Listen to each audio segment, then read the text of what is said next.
Bom, chegando aqui a parte 3 do nosso mini curso de linguagem de programação Python para concurso, tá? Nas últimas aulas a gente viu um pouco aqui de estrutura de repetição, estrutura de decisão, aquela introdução lá de variáveis, e aqui a gente vai seguir no conteúdo aqui um pouco agora direcionado para listas e algumas particularidades aí desse tipo de estrutura. Fala concurseira, se você não me conhece ainda, meu nome é GB, eu sou analista de sistemas, sou servidor público federal, sou mestre em ciência da computação e professor, e atuo aqui no canal TI Segredo para trazer aqui o máximo de conteúdo de TI para você e em provas de concurso, né? Então, se você está estudando aí para a área fiscal, área de controle, Polícia Federal, o seu lugar aqui, a gente vai trazer muito conteúdo aqui sobre temas diversos de tecnologia de informação. Para quem precisa prestar provas de TI e não é necessariamente formado na área, tá? E a gente está elaborando aqui esse mini curso sobre linguagem Python para trazer aqui um panorama geral aqui para ajudar todo mundo a fazer aí essas temidas provas aí de tecnologia da informação para concurso, tá? Então vamos cá, vamos para a aula de hoje. Vamos ver aqui o que a gente tem, tá? Outra coisa é só reforçar aqui para quem ainda não é inscrito, se inscreva no canal, curta e comente, tá? Deixe aí o seu like, ajuda a gente no engajamento. Eu vou deixar só um recadinho aqui para reforçar, tá? A gente tá com um material focado aí na Polícia Federal, focado em revisão de reta final. A gente fez um material de revisão contendo 100 questões de TI para a Polícia Federal. A gente pegou as últimas 100 questões e resolveu, comentou detalhadamente, e aí está disponibilizando aí no material. O link para compra vai ficar aí na descrição do vídeo e no primeiro comentário fixado, tá? Então, se você tiver interesse, segue aí e ajuda a gente aí a divulgar aí esse trabalho e esse material, tá? Nunca se esqueça de se inscrever e compartilhar aqui o conteúdo, que a gente precisa muito aí do engajamento de vocês. E aí, vamos lá, vamos seguir. A aula de hoje é sobre listas. Tá? Então, a gente tem algumas estruturas de dados que são nativas do Python, tá? O Python já prepara essa estrutura para que a gente possa utilizar dela e dentro dos sistemas a gente tenha uma boa flexibilidade para poder implementar as necessidades que um sistema tem, tá? Uma dessas estruturas que são nativas do Python são essas listas, que a gente já tem visto aí nas aulas passadas e viu muito aí juntamente com as aulas de looping, que a gente tem lista de valores, tá? E essas listas, elas são implementadas como sequências de valores de forma ordenada e armazenada tudo dentro de uma mesma estrutura, tá? Então, isso aqui é um exemplo de uma lista onde eu tenho vários elementos de tipos distintos. Então, aqui eu tenho um inteiro, aqui eu tenho um string, aqui eu tenho um float, tá? Aqui eu tenho um booleano. E aqui eu tenho até uma outra lista, tá? Então, essas listas dentro do Python são estruturas que a gente chama de estruturas heterogêneas. Elas podem armazenar tipos de dados diferentes dentro dessas listas e essa sequência ser composta aí por vários e vários dados diferentes, tá? A gente tem aqui o que a gente chama de métodos comuns, que são algumas operações que a gente pode fazer a partir de uma lista, tá? E nos permite um certo grau de flexibilidade e de manutenção desses objetos complexos, né? A gente tem objetos aí que podem ter vários, né? De dezenas, centenas a milhares de valores, e a gente precisa de algumas ferramentas para a gente poder lidar com isso no dia a dia. Então, só reforçando aqui o que a gente já viu na última aula. Então, como uma lista dispõe um conjunto de valores sobre uma determinada estrutura, e a gente chama essa estrutura de uma estrutura sequencial, por quê? Porque ela armazena valores em posições que a gente chama de posições indexadas, tá? Então, o primeiro índice para armazenar aqui no primeiro espaçozinho é o índice 0, em segundo é o índice 1, 2, 3, 4 e assim sucessivamente, tá? Então, sempre lembrando aqui que isso é uma característica, tá, muito comum das linguagens de programação, que essas listas de dados, listas e sequências de objetos, elas iniciam pelo índice 0, tá? O índice é diferente do valor que está aqui armazenado. Então, imagine que eu tenho o vagão 0 armazenando um tipo de equipamento lá, o vagão 1 armazenando outro equipamento e assim sucessivamente. Então, o índice é onde está aquele elemento e o valor do elemento é o elemento em si, certo? Então vamos lá. Primeiro passo que a gente tem aqui para entender é que a gente pode criar uma lista em Python como uma lista vazia. O que significa isso? Uma lista sem nenhum tipo de elemento, tá? Então, eu não tenho elemento nenhum, eu tenho o que a gente chama aqui de lista vazia.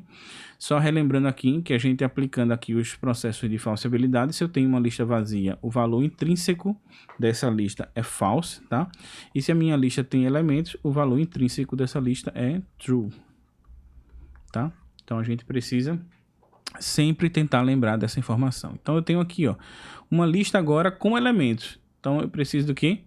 Abre colchetes, coloco os elementos aqui separados por vírgula, fecho colchetes, tenho a minha lista. Eu tenho aqui uma lista misturada, onde eu tenho vários tipos de dados diferentes, tá? Como a gente já viu. E como é que a gente faz aqui para lidar com esses tipos de lista? A gente já viu que a gente pode juntar essas listas com a estrutura for e obter uma estrutura poderosa de repetição para a gente efetuar várias manipulações de dados dentro de um sistema, tá? Mas a gente pode também acessar esses valores que estão armazenados aqui. Então veja, quando eu tenho aqui uma variável x que atribui essa variável x o valor 10, toda vez que eu chamar essa minha variável x, tá? O que vai imprimir aqui para a gente é o valor que está armazenado nessa minha variável x. Da mesma forma, se eu pegar esse meu print, tá? Print, e botar aqui, ó, números, eu vou só chamar de n, tá? O que vai imprimir são todos os elementos dessa lista, que é o meu objeto inteiro, né? Que é a minha variável inteira. Mas eu também posso imprimir elemento a elemento, e para poder imprimir elemento a elemento dessa lista, eu tenho que indicar para essa minha lista qual é o elemento, em que vagão, qual é o índice que ele está armazenado, tá? Então, se eu quiser recuperar apenas um elemento dessa minha lista, eu tenho que usar aqui, ó, a minha lista, ó, eu chamo aqui novamente o nome da minha lista, números, abro o colchetes e dentro do colchetes eu digo, ó, eu quero o elemento que está na posição 0. Então, jogue nessa minha variável número o elemento que está na posição 0.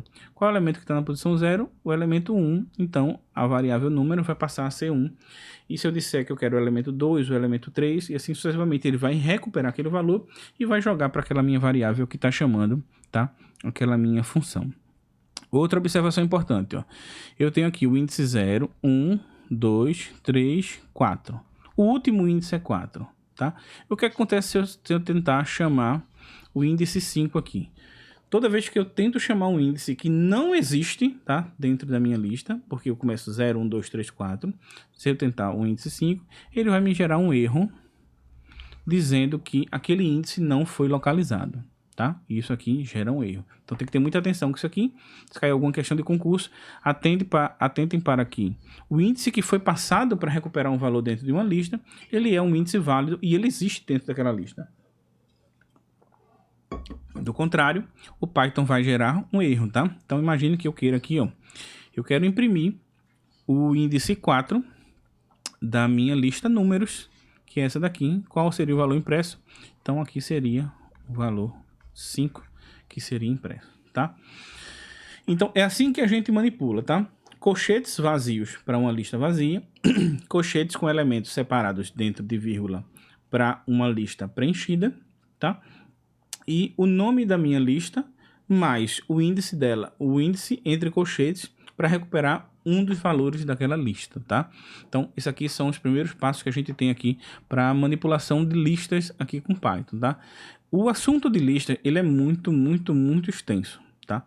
Então, o foco aqui, como eu já disse em algumas outras aulas, não é para programadores, tá? O foco aqui é a gente tentar pegar minúcias e coisas que a banca organizadora possa explorar como uma questão de concurso, tá? Então, para quem está programando, é uma forma muito diferente de lidar com isso daqui, e para concurso tem uma outra abordagem, e a gente está seguindo essa abordagem de tentar identificar detalhes que possam ali levar a uma banca a querer explorar aquilo como um ponto de questão, tá? Então, vamos lá. Eu tenho como adicionar elementos dentro dessa minha lista. Então, lembrando o seguinte, uma lista, tá? Uma lista é uma estrutura mutável. Ela é uma estrutura heterogênea,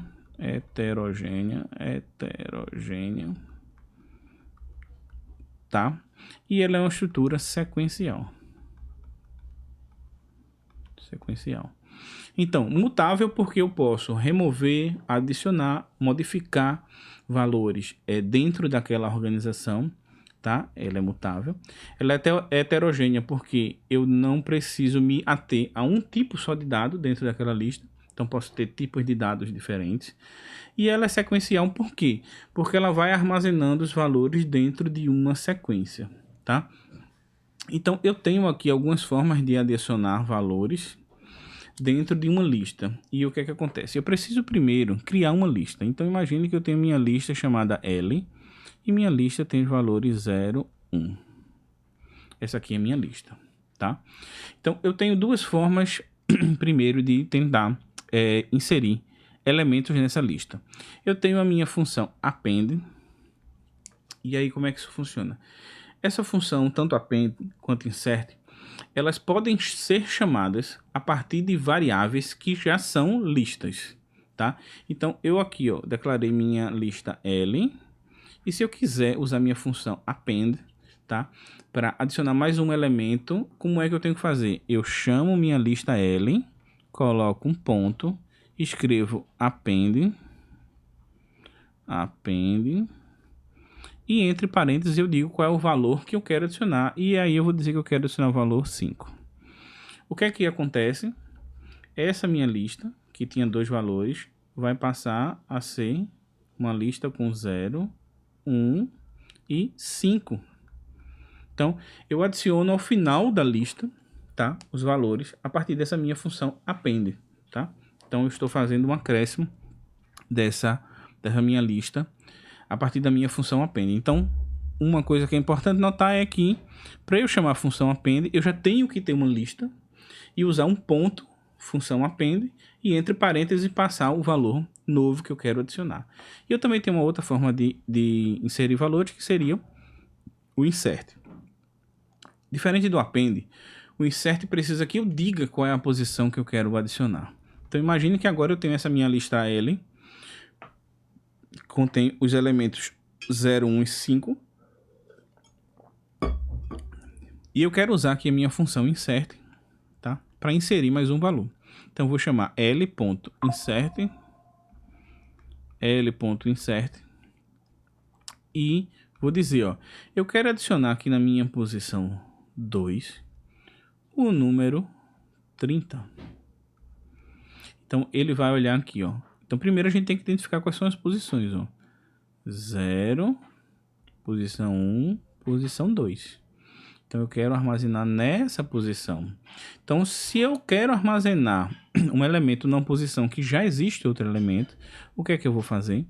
Eu vou pegar 0, 1, os elementos, quero armazenar aqui na posição 2, o 30. Ó. Então eu armazeno ele na posição 2 e jogo o outro elemento para frente.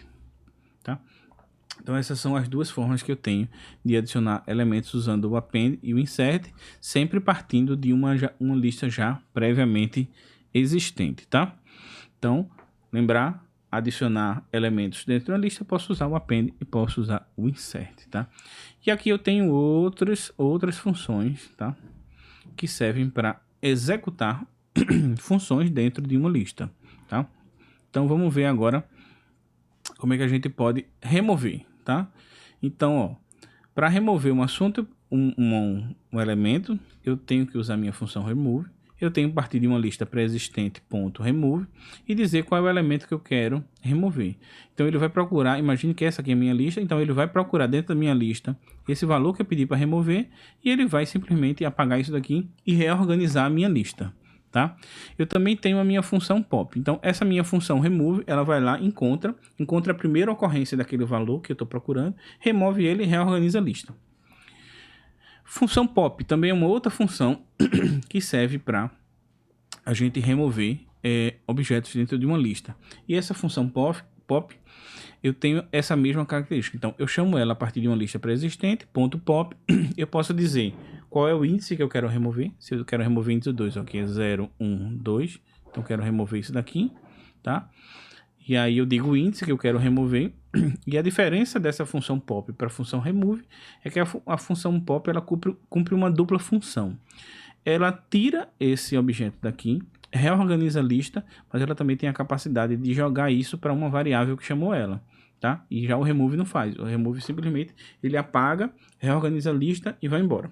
Já o pop não. O pop vai lá, pega aquele valor, reorganiza a lista, joga aquele valor para a variável que chamou ela, e aí no caso eu posso recuperar o valor que foi eliminado da lista, se eu quiser fazer alguma coisa. Então imagine que eu estou removendo um usuário de um cadastro, e eu vou lá, pego o CPF do usuário, tá? Removo ele do cadastro e jogo para o sistema. Ó, removi esse usuário, e o sistema pode pegar aquele retorno daquele CPF e dizer, ó, esse CPF aqui foi removido do cadastro, tá? Outra forma que a gente tem aqui de deletar ou apagar, tá, dados de uma lista é usando essa minha função del, e ela é usada da seguinte forma: eu uso del, à frente dela eu digo qual é a lista que eu quero apagar os valores, e aqui dentro dos colchetes eu posso dizer qual é o índice que eu quero apagar também, mas diferente das outras estruturas, tá, o del aceita tanto um índice fechado, eu quero deletar o objeto que está guardado no índice X, ou eu também posso dizer que eu quero deletar o objeto ou os elementos, né, de um intervalo, que é essa notação que usa aqui os dois pontos, dizendo o começo e o fim do intervalo, tá? Então posso dizer, a gente vai falar sobre intervalo aqui mais na frente, mas a princípio é isso, né? Essa função del, ela me permite apagar, né, excluir tanto um elemento quanto um intervalo de elementos dentro de uma lista, desde que eu passe o índice ou o intervalo que precisa ser apagado.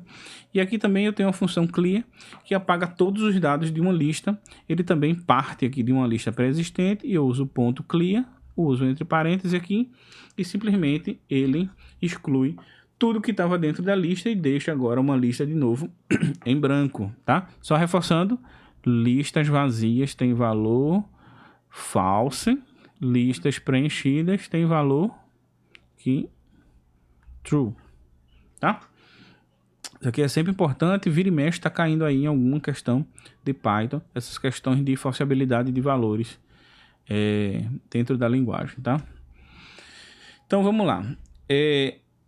Eu tinha comentado agora há pouco que a gente poderia criar intervalos de listas para usar junto lá com o delete para excluir esses intervalos, né? Mas vamos estudar um pouquinho mais essa estrutura de intervalos, porque intervalos é a típica estrutura de questão de prova. E por que eu digo que é uma típica estrutura de questão de prova? É uma estrutura um pouco complicada de entender, é uma estrutura nem um pouco intuitiva pela forma de você declarar esses intervalos, tá? E por ele não ser de fácil leitura, tá? Então, dificilmente, se você não conhece esse assunto e cair em uma questão sobre slicing, né, sobre o fatiamento de listas, né, dificilmente você vai conseguir deduzir, porque a notação ela é muito específica, tá? Então, a notação muito específica não é fácil de saber, mas você vai aprender agora e vai conseguir aí o mínimo que você vai precisar para entender essa estrutura de slicing dentro de listas no Python, né? Então, como é que funciona? O slicing é um recorte, né, que a gente pode efetuar dentro de uma lista, né? E esse recorte, assim como aquela função range, ele permite que a gente faça algumas parametrizações para poder definir qual é o recorte que eu vou pegar dentro daquela lista. Então, imagine que eu tenho aqui uma lista, eu desenho aqui uma lista 0, 1, 2, 3, 4, tá? E eu vou efetuar alguns slicing nessa lista. Eu vou chamar essa minha lista de X, tá? X, tá? Então, veja só. Como é que eu faço o processo de slicing, né, de recorte? Eu recupero a minha lista através do nome da lista. Eu uso os colchetes, tá? E dentro dos colchetes eu tenho que definir o meu intervalo. Então, são três coisas que eu posso fazer aqui. Eu vou dar o intervalo inicial, tá? Então aqui, ó, a gente tem aqui início, tá? São três parâmetros, início, fim e o passo, assim como o range. O início, ó, eu quero pegar uma fatia que vá do índice 0 até o índice 2. Só isso que eu quero pegar. Então eu venho aqui, ó, 0, 1, 2. O que é que acontece? Mais uma vez, como no range, esse intervalo aqui final, ele é um intervalo aberto e não conta. Então, se eu preciso pegar esse intervalo aqui, eu conto o intervalo de início ou de start como um intervalo fechado. Então, eu pego aqui o valor 0. Eu quero ir até o 2 como intervalo aberto. Então, eu pego aqui o 1. E o 2 é um intervalo aberto, ele não conta, tá? Então, quando eu faço esse slicing aqui, eu só vou recuperar dessa minha lista X esses dois valores aqui. Certo? Então, eu posso dizer como é que eu vou manipular. Coisas que a gente pode fazer aqui com o slice, né? Eu posso também subentender valores dentro do slice. Eu posso dizer aqui, ó, eu quero pegar o intervalo que vai desde o começo da lista. Então, se eu quero desde o começo da lista, eu posso dizer para o Python que eu posso assinalar, né? Mostrar para o Python que eu quero do começo, simplesmente não dizendo nada. Ó, eu não coloco nada, coloco os 2 pontos e digo, ó, eu quero que vá até o item 2. Então eu usei nada, 2 pontos, 2. Significa o quê? Intervalo de 0 até 2, que seria esse mesmo intervalo aqui, tá? Eu posso também fazer o contrário. Eu posso dizer assim, eu quero um intervalo, quero fazer uma fatia, que eu vá aqui, ó, do 2 até o final. E eu não colocar nada no final.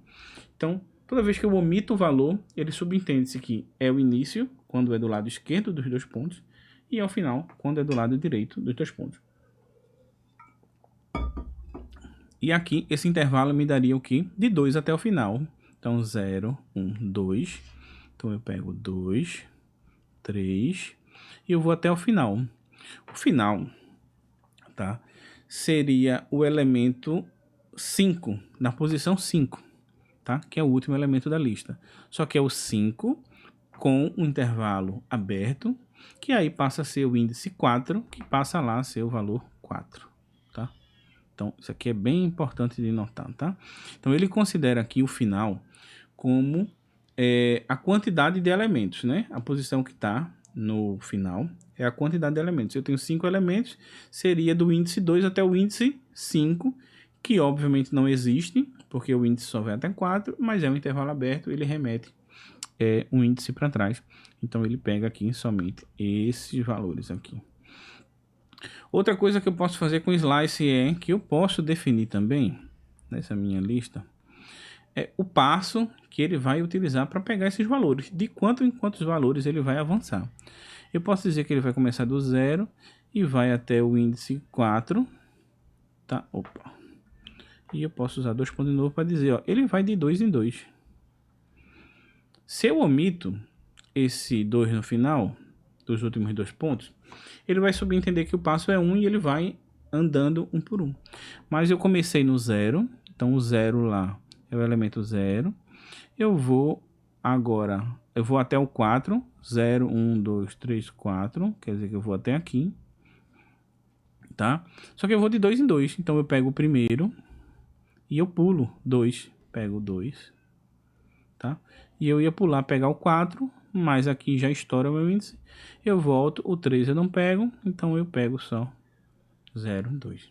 Então, assim como no range, a gente também tem a possibilidade de controlar como a gente vai avançar com esses saltos para frente e para trás, tá?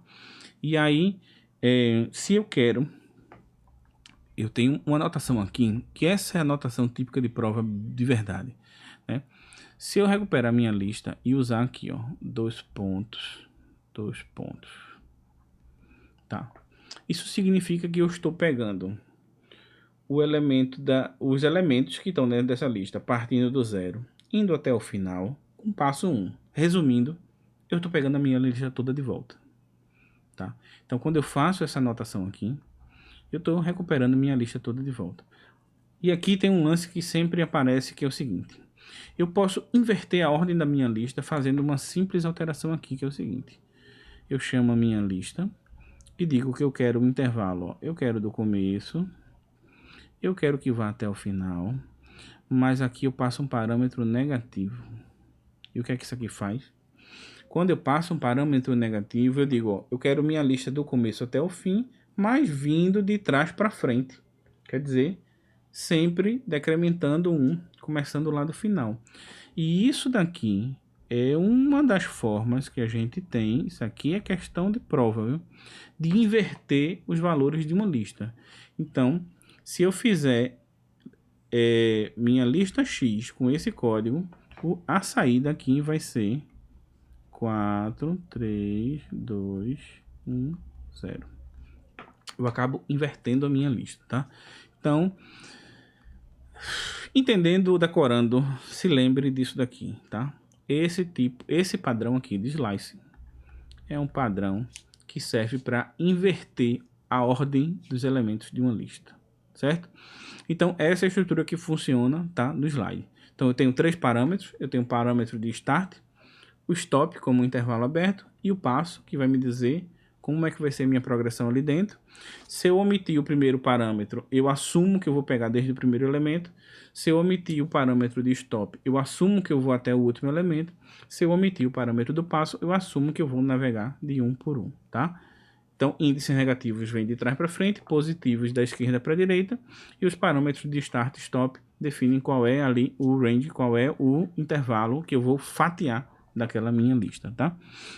Então, vamos a uma questãozinha aqui de Python, para a gente ver como é que é o comportamento aqui de listas e esse tipo de informações dentro das questões de concurso, tá? Então, em Python, listas de elementos podem ser preenchidas por qualquer tipo de objeto. Então, ele diz aqui, ó, qualquer tipo de objeto. Porém, a quantidade de objetos que terão essas listas só poderá ser alterada durante a criação dela. Então, o que é que a gente tinha visto sobre listas agora há pouco? Listas são objetos que são mutáveis,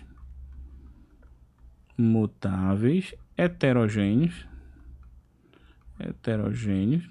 tá? E são sequenciais. Se as minhas listas são mutáveis, quer dizer que não é só durante a criação que eu posso alterar essa minha lista, né? Então eu posso alterar isso a qualquer tempo.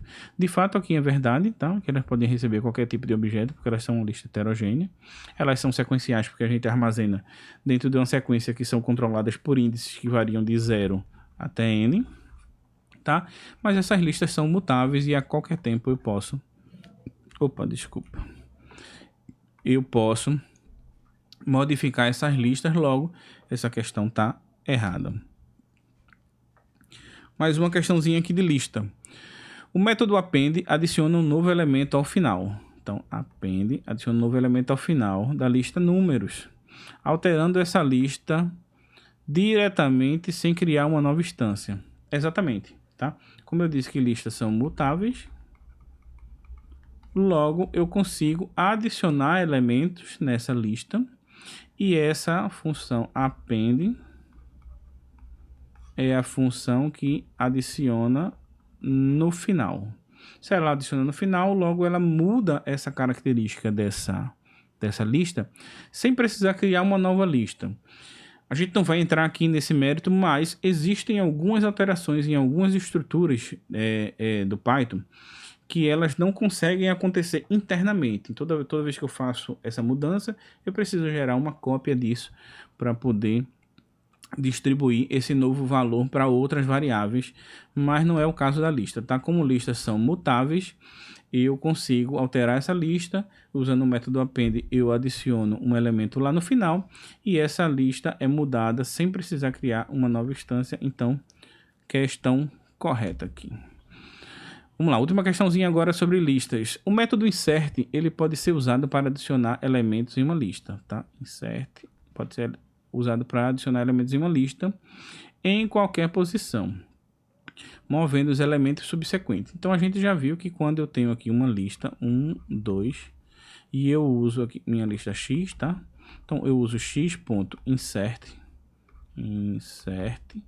e aí eu quero adicionar aqui, eu quero adicionar a posição 0, o elemento 12.